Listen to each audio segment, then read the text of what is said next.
नमस्कार साथियों, मैं दर्शन सिंह। आज की ये वीडियो होने वाली है एयरपोर्ट से जुड़ी अपडेट को लेकर। जैसा कि हम सब जानते हैं, यमुना प्राधिकरण क्षेत्र में नोएडा इंटरनेशनल एयरपोर्ट बन रहा है। अभी हाल फिलहाल 2 ऐसे रनवे हैं जिनको बनाकर तैयार कर दिया गया है और वहां पर जो कंस्ट्रक्शन चल रहा है उसके आधार पर ये पहले जो डिसाइड था 17 अप्रैल 2025 को यहां इसका इनॉग्रेशन होना था, लेकिन बीते दिनों आदरणीय मुख्यमंत्री जी ने यहां विजिट करी और सब चीजों का दौरा करने के बाद ये डिसाइड किया कि अभी जो कंस्ट्रक्शन चल रही है उसके आधार पर यहां इस समय पर एयरपोर्ट को शुरू करना ठीक नहीं रहेगा। इसमें आप लोग एक बोर्ड मीटिंग रखें और उसके आधार पर फिर फैसला लिया जाए।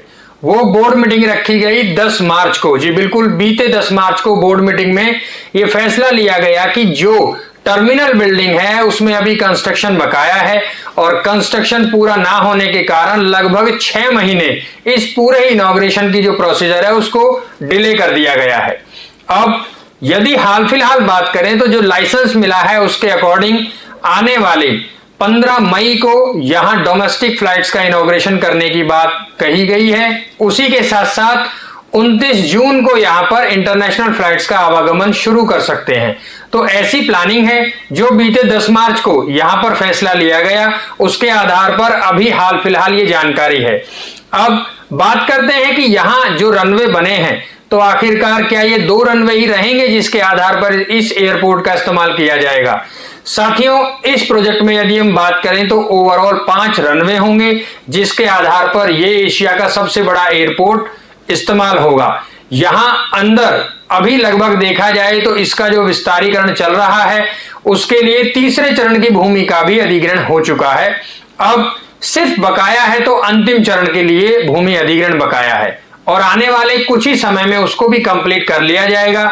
यदि हम देखें तो अभी बीते दिनों एक खबर आई कि लगभग 14 गांव ऐसे हैं जिनको मुआवजा दिया जाएगा, जिनकी जमीन का अधिग्रहण यहां चौथे चरण के लिए किया जाएगा और उसमें से कुछ गांवों को एक जगह से दूसरी जगह भी विस्थापित किया जाएगा। तो इस तरह की चीजें हैं जो अभी बकाया हैं।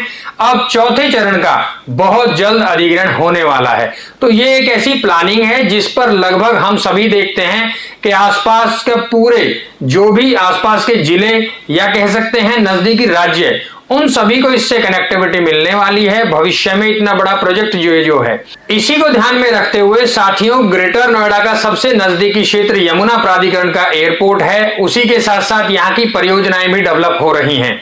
अब गाजियाबाद, बुलंदशहर, ग्रेटर नोएडा, गौतम बुद्ध नगर और आसपास के जो जिले हैं यहां से सबसे पहले ध्यान दिया जा रहा है यहाँ की कनेक्टिविटी पर। अभी यदि हम देखें तो गाजियाबाद से ग्रेटर नोएडा वेस्ट और अंदर ग्रेटर नोएडा होते हुए जेवर एयरपोर्ट तक सीधा जोड़े जाने वाली 130 मीटर सड़क को भी चौड़ा किया जा रहा है, क्योंकि भविष्य में उसका इस्तेमाल इतनी अच्छी तरह से किया जाएगा जो कि आवागमन के लिए बहुत ईजी रहेगा। उसी तरह से नोएडा प्राधिकरण ने और ग्रेटर नोएडा प्राधिकरण ने भी यह फैसला लिया है कि एक नया एक्सप्रेसवे और बनाया जाए जिसके आधार पर एयरपोर्ट टाइम से पहुंचा जा सके। क्योंकि यदि हम अभी हाल फिलहाल नोएडा एक्सप्रेसवे की बात करें तो यदि कोई इनॉग्रेशन या कोई एक ऐसा एक्सपो सेंटर में एग्जीबिशन लग जाता है तो कहीं ना कहीं जाम जैसी स्थिति पैदा हो जाती है। तो एक नया एक्सप्रेसवे भी यहां बनने वाला है। साथ ही साथ आसपास के जो राज्य हैं वहां से भी कनेक्टिविटी के लिए अलग अलग रोड बनाए जा रहे हैं, चाहे वो कनेक्टिविटी रेलवे के द्वारा हो या एक्सप्रेसवेज के द्वारा हो। तो यहां चारों ही तरफ से हर कनेक्टिविटी पर बहुत जल्द ध्यान दिया जा रहा है। अब यदि हम बात करें तो हाल फिलहाल जो अभी रेलवे का सर्वे हुआ है, चौला रेलवे स्टेशन से लेके एयरपोर्ट तक रेलवे के सर्वे का काम पूरा हो चुका है। आप देखेंगे बहुत जल्द वहां पर रेलवे कनेक्टिविटी एयरपोर्ट तक जोड़ दी जाएगी। साथ ही साथ वहां 105 मीटर के 2 एक्सप्रेसवे बनाए जाएंगे जिसके आधार पर भविष्य में एयरपोर्ट का जो कॉमर्शियल यूज होना है उसको ध्यान में रखते हुए वेयर हाउस और लॉजिस्टिक हब बनाने में आसानी रहेगी। तो वहां पूरी ही जमीन में इस तरह के वेयर हाउस डेवलप किए जाएंगे जहां भविष्य में एयरपोर्ट का कॉमर्शियल इस्तेमाल किया जा सके।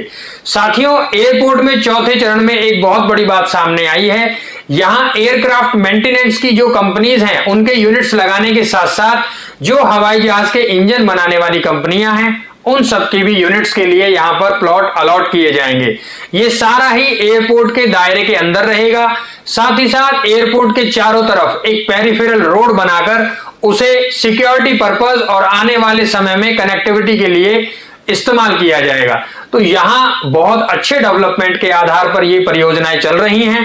उसी तरह से यदि हम बात करें तो फिल्म सिटी का भी इनॉग्रेशन हो चुका है। 230 एकड़ में बॉनी कपूर द्वारा पोजीशन ले लिया गया है और ये सारी ही चीजें आपको बताने का सिर्फ ये मकसद है कि यहाँ की जो प्रॉपर्टीज है वो कहीं ना कहीं यहाँ की परियोजनाओं के आधार पर महंगी हो रही है। अगर हम बात करें ग्रेटर नोएडा की अपेक्षा यमुना प्राधिकरण क्षेत्र हो सकता है, अभी लोग जिस तरह से कहते हैं कि अभी वहां कुछ नहीं है, लेकिन जिस तरह से परियोजनाएं बनाई जा रही हैं बहुत कम समय में बहुत अच्छा डेवलपमेंट यहां पर कर दिया जाएगा।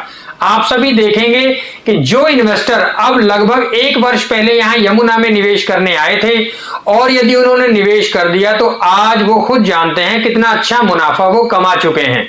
यहां प्रॉपर्टीज में मुनाफा कमाने के लिए सबसे बेटर ऑप्शन कोई एक कैटेगरी नहीं हो सकती।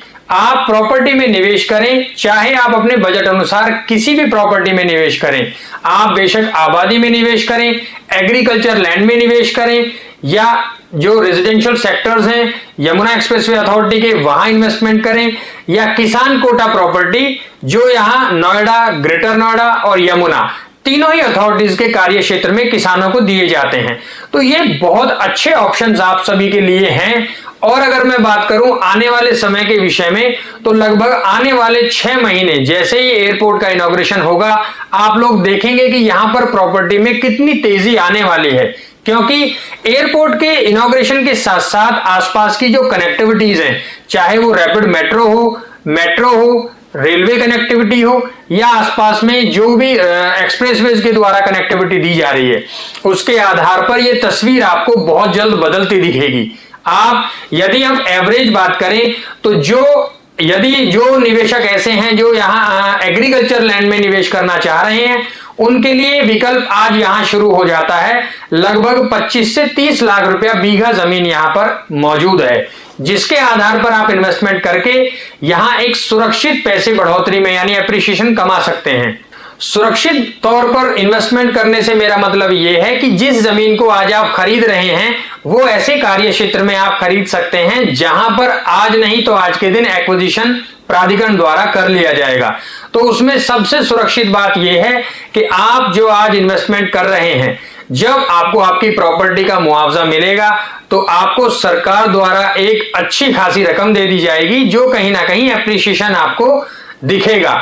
उसी तरह से साथियों, जैसे यहां पुश्तैनी किसानों को बेनिफिट मिलता है तो आप सभी को मैं बिल्कुल क्लियर कर देना चाहता हूं, प्राधिकरण का यह भी कहना है कि एक्ट 2013 के अनुसार अब यदि आप यहां एक इन्वेस्टर की तरह प्रॉपर्टी लेते हैं, कृषि भूमि लेते हैं, तो आपको किसान कोटा प्लॉट नहीं मिल पाएगा। जी बिल्कुल, कहीं ना कहीं इस तरह की चीजें भी सामने आती हैं कि आपको ये कहकर इन्वेस्टमेंट करा दी जाती है कि आप ये जमीन ले लीजिए, आपका मुआवजा भी आपको मिल जाएगा और भविष्य में जो किसान कोटा प्लॉट है वो भी आपको मिल जाएगा।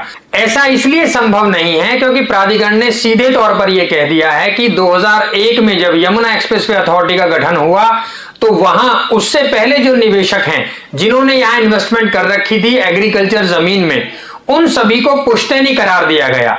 लेकिन उनके बाद ऐसे निवेशक जिनकी जमीन का मुआवजा उनको दिया गया वो सभी कहीं ना कहीं अपनी बातों को लेकर न्यायालय पहुंचे और चीजों को विचाराधीन होने के आधार पर 2013 में एक एक्ट पास किया गया कि 2013 तक जो भी किसान यहां जमीन लेकर बैठे हुए थे जिनको मुआवजा दिया गया, यदि उनकी जमीन का दाखिल खारिज उनके नाम पर है तो उसमें प्लॉट का प्रावधान रखा जाए। उसी तरह से अब यह बिल्कुल क्लियर हो चुका है कि यदि अब आप यहां पर निवेश करते हैं तो आपको आपकी जमीन का मुआवजा मिलेगा और प्लॉट आपको नहीं मिल पाएगा। तो आप किसी भी चीज में डाउट में ना रहें, कहीं ना कहीं किसी लालच में आकर इस तरह का इन्वेस्टमेंट ना करें। जमीन में निवेश करने में कोई बुराई नहीं है, बिल्कुल आप खरा और सुरक्षित इन्वेस्टमेंट कर सकते हैं, लेकिन जो लाभ पुश्तैनी किसान के हैं वो आपको नहीं मिल पाएंगे। उसी तरह से साथियों, यदि हम यहां आबादी में इन्वेस्टमेंट करते हैं तो जिला गौतम बुद्ध नगर में नोएडा, ग्रेटर नोएडा, यमुना, ये 3 अथॉरिटीज ऐसी हैं जहां हजारों की संख्या में गांव आते हैं उन गांवों में जो लाल डोरा कहते हैं, जिसके अंदर वहां पक्की पुश्तैनी आबादी मानते हैं, वो जमीन आपको मिल सकती है। अगर हम बात करें नोएडा की, तो शायद ही हमारे और आपके लिए संभव हो वहां इन्वेस्टमेंट करना, क्योंकि वहां आबादी के दाम भी इस लेवल पर पहुंच गए हैं।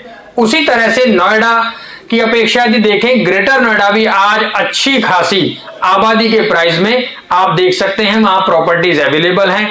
और ऐसे अगर हम एवरेज बात करें तो ग्रेटर नोएडा और यमुना में लगभग 35 से 40 हजार रुपए गज में आपको आबादी मिलती है, जिसमें आप इन्वेस्टमेंट करके एक सुरक्षित तौर पर अपना पैसा बढ़ा सकते हैं।